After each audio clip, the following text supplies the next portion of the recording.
বলতে মামা এমন বেশে কেসটা কি গো? বুঝলি, সে অনেক দিন আগেকার কথা। আমি তখন থাকতাম হাতুড়ি পোঁতা গ্রামে। হাতুড়ি পোঁতা গ্রামের জমিদার ছিলেন পিসিমার শ্বশুর মশাই, মানে আমার পিসে মশাইয়ের বাবা গগনচরণ।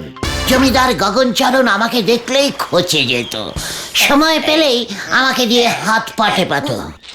ওই গগনচরণের নেশা ছিল হচ্ছে কুস্তি। কুস্তি? গগনচরণ কি কুস্তিগির ছিল? আরে দূর, না না, ওর দুটো আধ খাওয়া, মানে হাড় গিলে কুস্তিগির ছিল। সারাদিন ওই দুটো কুস্তি লড়তো আর গগনচরণ বসে বসে দেখতো।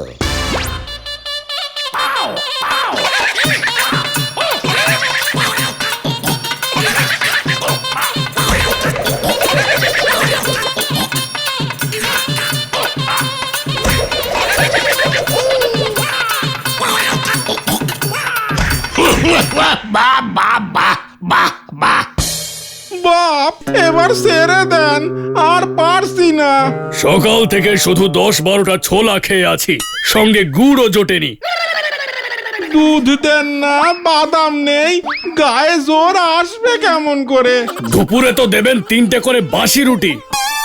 ওদের বেশি খেললে শরীরে চর্বি জমবে, এত খাই খাই করিস না, প্র্যাকটিস কর। সামনের সপ্তাহে বড় আধুলি গ্রামে কুস্তির প্রতিযোগিতা। দেশ বিদেশ থেকে বাঘা বাঘা সব পালোয়ানেরা আসবে, তোদের নিয়ে যাব আমি, তোরা লড়বি। না না না, আমি যাব না। আমিও না, দেহে যতটুকু প্রাণ আছে ততটুকুও বেরিয়ে যাবে, আমি পালাই। আমিও। তোর জন্য ওরা পালিয়েছে, তুই না থাকলে তোর খাওয়াটা তো ওরাই পেত হতচ্ছাড়া। তাই বড় আধুলি গ্রামের কুস্তি তুই লড়বি, মনে থাকে যেন এটা আমার হুকুম। তারপর তো ভাই কি সেই করুণ কাহিনী। যতই গরিব হোক, জমিদার তো হুকুম দিয়েছে, পালন তো করতেই হবে। আমাকে পালোয়ানের ড্রেস পরানো হলো, বুঝলি।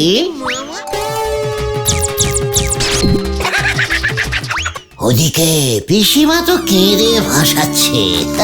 সবাই জানতো আমি আর ফুল বডিতে ফিরবই না। আমার ঘেঁটিটা ধরে নিয়ে রওনা হলো গগনচরণ। তারপর তুমি সেই কুস্তির প্রতিযোগিতা লড়লে? আমার তো তখন আর কোনো উপায় ছিল না রে ভাই। আমাকে সোজা নিয়ে গিয়ে দাঁড় করিয়ে দিল সে সময়ের 1 নম্বর ভুলো পালোয়ানের সামনে।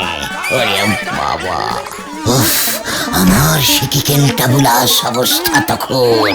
আমি দেখছি আমার চারপাশে হরিবল হরিবল।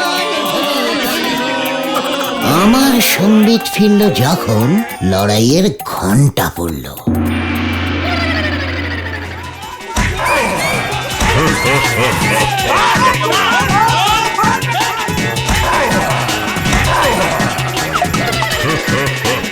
আমি ধপাস হয়ে পড়তেই ধ্যান ফিরল।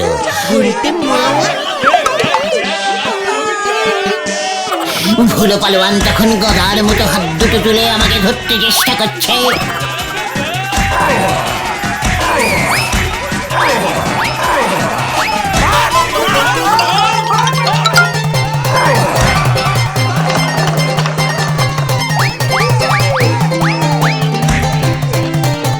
জিতে ফিরতে হবে, ও থোটা মুখ ভোতা করে দে, নয়তো সব ছোলা গুড়ের পয়সা তোর থেকে উসুল করব। রেফারি দেখছি আমার পেছনে দৌড়াচ্ছে।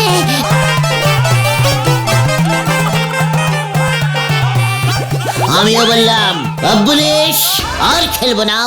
লড়ে যা।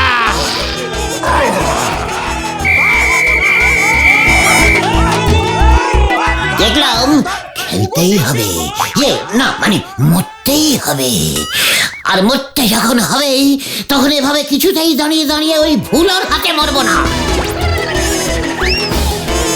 লড়ে যা। ঠ্যাং খোঁজা করে দেব যদি ওখান থেকে না লড়ে পালিয়ে আছিস। লড়ে যা। আমারও হঠাৎ করে একটা বুদ্ধি এলো মাথায়।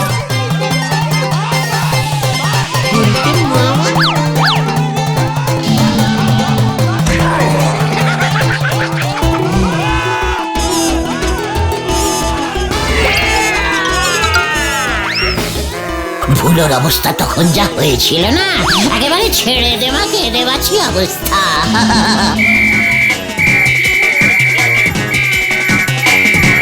তখন দেখি রেফারি আমার ঠ্যাং ধরে টানছে, আর আমিও ভুলোর গোপ ধরে টানছি, ঠিক এলটা বুলাচ্ছি।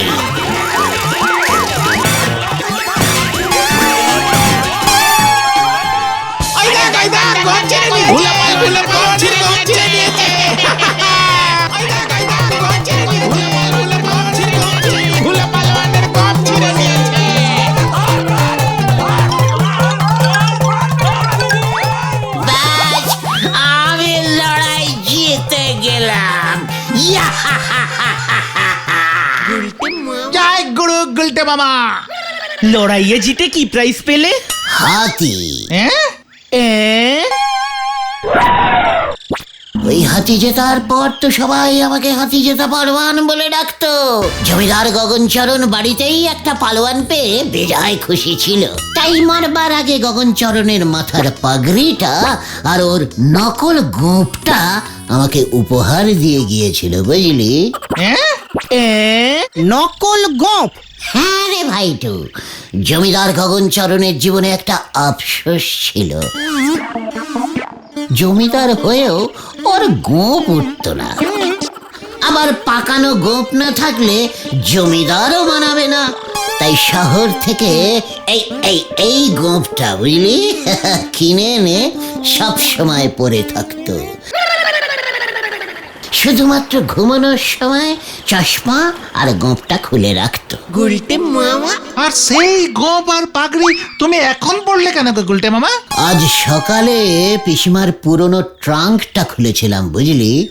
জমিদার গগনচরণের এই পাগড়ি আর গোঁপটা দেখে ছেলেবেলার কথা মনে পড়ে গেল রে। প্রাণটা হু হু করে উঠল।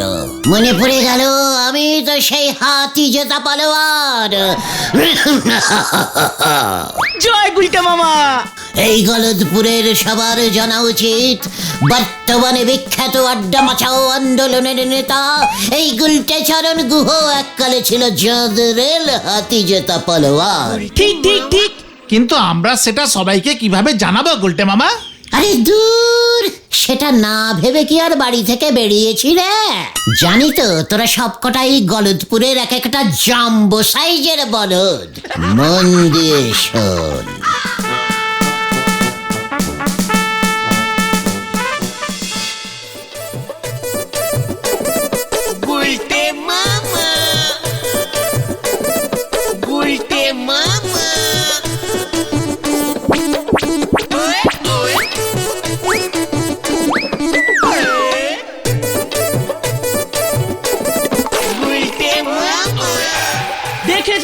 দেখে যান হাতি জেতা কুস্তিগির, দেখে যান গলদপুরের একমাত্র কুস্তিগির পালোয়ান আমাদের গুলটে মামা। ইয়ে মানে হাতি জেতা পালোয়ান। দেখে যান সবাই, দেখে যান। ওয়ে বাপ রে বাপ, গুলচে আবার পালোয়ান হলো কবে? হাতি জেতা না ছাই পালোয়ান? এই চেহারায় কুস্তি মস্করা করার আর জায়গা পাওনি তোমরা। একদম সত্যি কথা, গুলটে মামা কুস্তি লড়ে হাতি জিতেছে। বিশাল পালোয়ান। দেখে যান, দেখে যান, দেখে যান। ওরে বাপ রে বাপ, বুঝে বাপজি বাপ, তাই তো বলতেছি এখানে এমন চিৎকার জুড়েছে কে? গুলটে বাবু দেখতেছি সংসদে ঢং মেরে দাঁড়িয়েছে। হাতি জেতা পালোয়ান দেখো নড়াদা।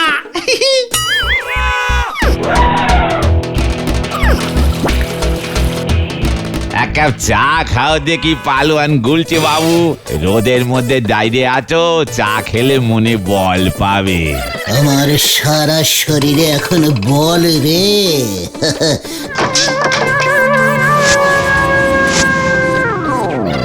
তাও এত করে যখন বলছিস চাটা দে।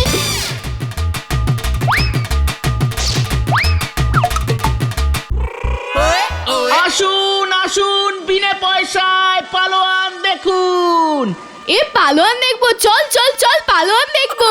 এ পালোয়ান এসেছে, পালোয়ান এসেছে, পালোয়ান দেখবো, পালোয়ান। আসুন আসুন, শেষ সুযোগ, শেষ সুযোগ, দেখে যান। আসুন আসুন। এই নোরা, আরে কাপ চা দিয়ে যা তো। কই কই কই হত সারাটা কই? হ্যাঁ,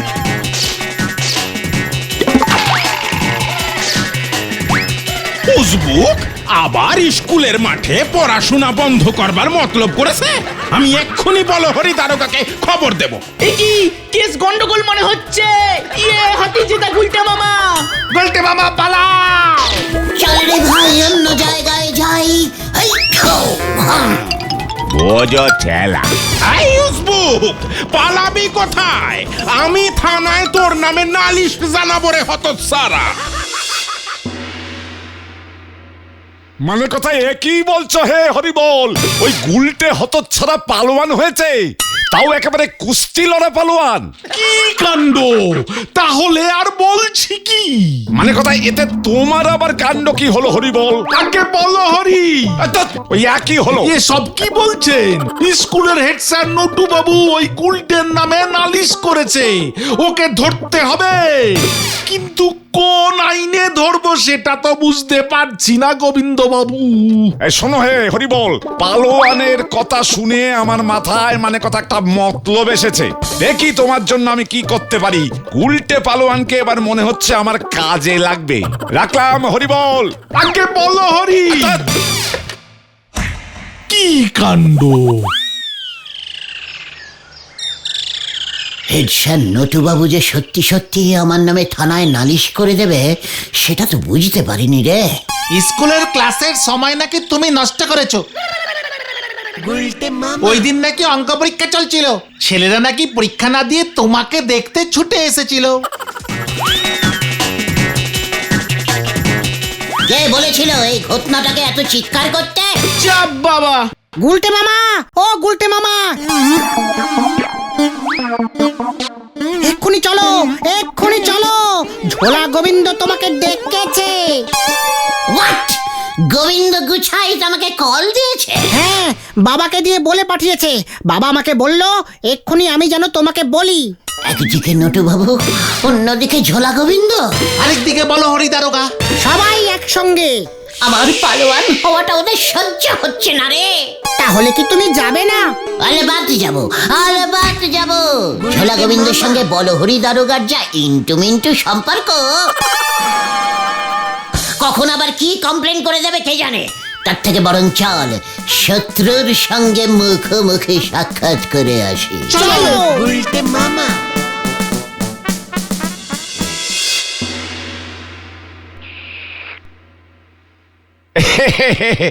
মানে কথা শুনলাম তুমি নাকি হে কুস্তি লড়তে। হ্যাঁ তো, সেই ছোট থেকে কুস্তি লড়তে আমার খুব ভালো লাগে। মানে কথা হাতিও জিতেছিলে? হ্যাঁ তো, আস্ত একটা হাতি। মানে কথা 10,000 টাকা জিততে চাও? হ্যাঁ তো। বিয়ে মানে 10 মানে কোথায়, কিভাবে, কে দেবে?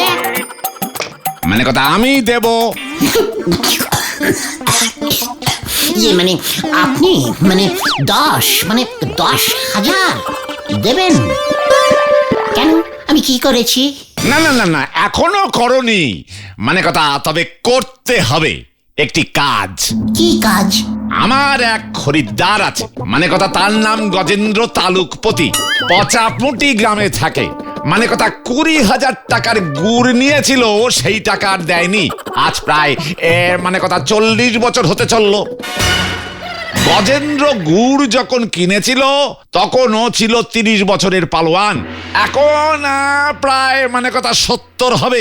জানি না ওই টাকা এই জন্মে আর ফেরত দেবে কিনা। তা মানে কথা তুমি তো কুস্তি লড়া হাতি জেতা পালোয়ান, তা ওই গজেন্দ্র তালুকপতিকে ভয় দেখিয়ে মানে কথা আমার ওই 20,000 টাকা যদি উদ্ধার করতে পারো, তাহলে 10,000 টাকা তোমার হে গুলটে।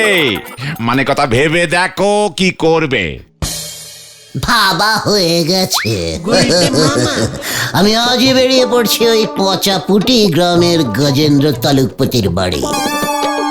হুঙ্কার দিয়ে আপনার ওই 20,000 টাকা ছিনিয়ে নিয়ে আসছি আমি। চল তোরা। আসা যাওয়ার খরচাটা আমাদের দিয়ে দেবেন স্যার।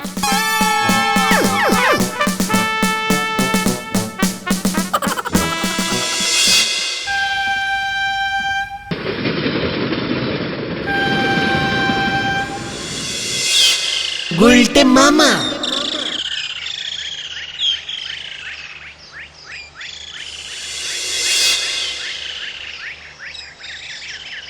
ট্রেন থেকে নেমে সেই কখন থেকে তো হেঁটেই যাচ্ছি, সবাই তো বলছে আর একটু এগোলি। ওই লোকটাকে জিজ্ঞেস করো তো গুলটে মামা।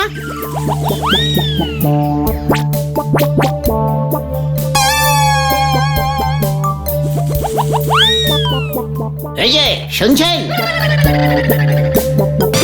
গুলটে মামা। আমাকে ডাকছেন? হ্যাঁ হ্যাঁ, শুনুন তো।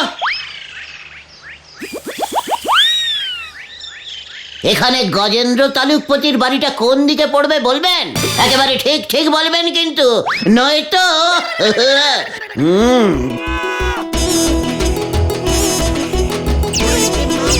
দেখছেন তো আমি কে? কে? ওই গজেন্দ্র পালোয়ান? হ্যাঁ, ওর বাড়ি চিনি তো। পালোয়ান? ইয়ে মানে পালোয়ান? হ্যাঁ তো, আমি হলাম একজন হাতি জেতা মস্ত পালোয়ান। দেখলি কেমন ভয় খেয়েছে, সব ঠিকঠাক গড়গড় করে বলে দিচ্ছে। ও, আপনিও পালোয়ান বুঝি? তা গজেন্দ্র বাবুও তো পালোয়ান, জান না, গেলেই বুঝতে পারবেন। ইয়ে মানে ও কি বলছে রে? হ্যাঁ, গোবিন্দ বাবু তো বলেছিল গুলটে মামা। আমার এক খরিদ্দার আছে, মানে কথা তার নাম গজেন্দ্র তালুকপতি। গজেন্দ্র গুড় যখন কিনেছিল তখন ও ছিল 30 বছরের পালোয়ান, এখন প্রায় মানে কথা 70 হবে। এইবার বুঝতে পারছি। ঠিক আছে দাদা, আমি চললাম। এই ঝোলা গোবিন্দর মানে এই ছিল। তবে তোরা ভয় পাস না, গজেন্দ্র বাবুর বয়স এখন 70। এটাও ভুলে যাস না, ওই বুড়ো পালোয়ান আমাদের কিছু করতে পারবে না, বুঝলি? ঝোলা গোবিন্দ এতদিন ধরে টাকাটা উদ্ধার করতে পারেনি কেন তাহলে? ওরে ঘটনা, এই কথাটা তোর অনেক আগেই বলা উচিত ছিল। এখন চল, নগদ 10,000 টাকা কিন্তু আমাদের চাই। তারপর থেকে আমার নাম হবে 10,000ই পালোয়ান। Follow me.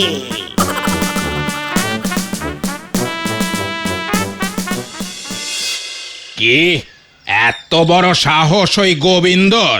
এর আগে 15 জনের যা ব্যবস্থা করেছি, তোদের অবস্থাও আমি তাই করব। গজেন্দ্র বাবু, এমন কথা বলতে নেই। আমিও একজন পালোয়ান, আপনিও একজন পালোয়ান। পালোয়ানে পালোয়ানে পালাতুতো মানে মাস্তুতো ভাই। ও, তুই পালোয়ান বুঝি? গুলটে মামা। গুলটে মামা। দেখে তো মনে হয় না। এই যে আমার পাগড়ি। রাখ তোর পাগড়ি।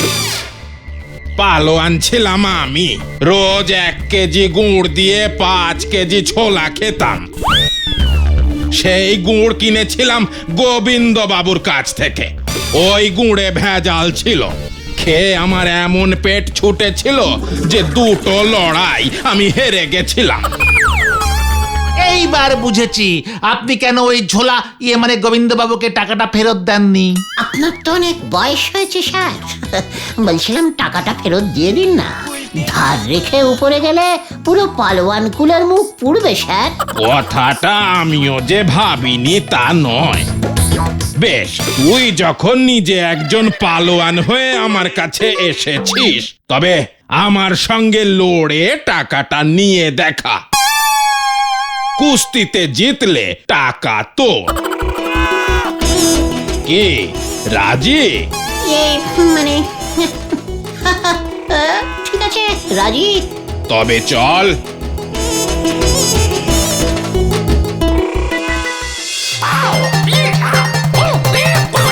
এখনো ভেবে দেখুন স্যার, এই বুড়ো বয়সে কি দরকার এত রিস্কিং নেওয়ার? হাড়গোড় ভেঙে গেলে তো জোড়া লাগবে না। তাই বুঝি? তবে দেখ বুড়ো হাড়ের জোর।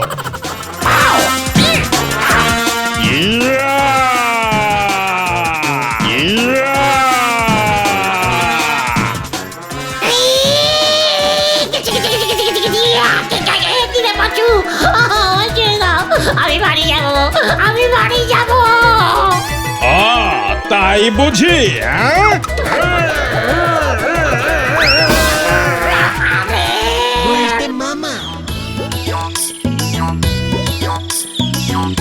সরে যান, সরে যান। হসপিটাল কেস, সরে যান, সরে যান, সরে যান। ওরে, আমি কি বুঝেছি নাকি রে ওই ঝোলা গোবিন্দ আমাকে এভাবে ফাঁসাবে? এই পুরো প্ল্যানটাই ওই হেড স্যার নটু বাবু, বলহরি দারোগা আর গোবিন্দ বাবু মিলে করেছে গুলটে মামা, আমি নিশ্চিত। ও আমি অনিশ্চিত। আমি আর পালোয়ানগিরি করবো না রে ভাই টুকন, নরমাল গুলটে মামা হয়ে থাকবো। জয় গুলটে মামা, জয়। গুলটে মামা থাকাই ভালো রে। গুলটে মামা।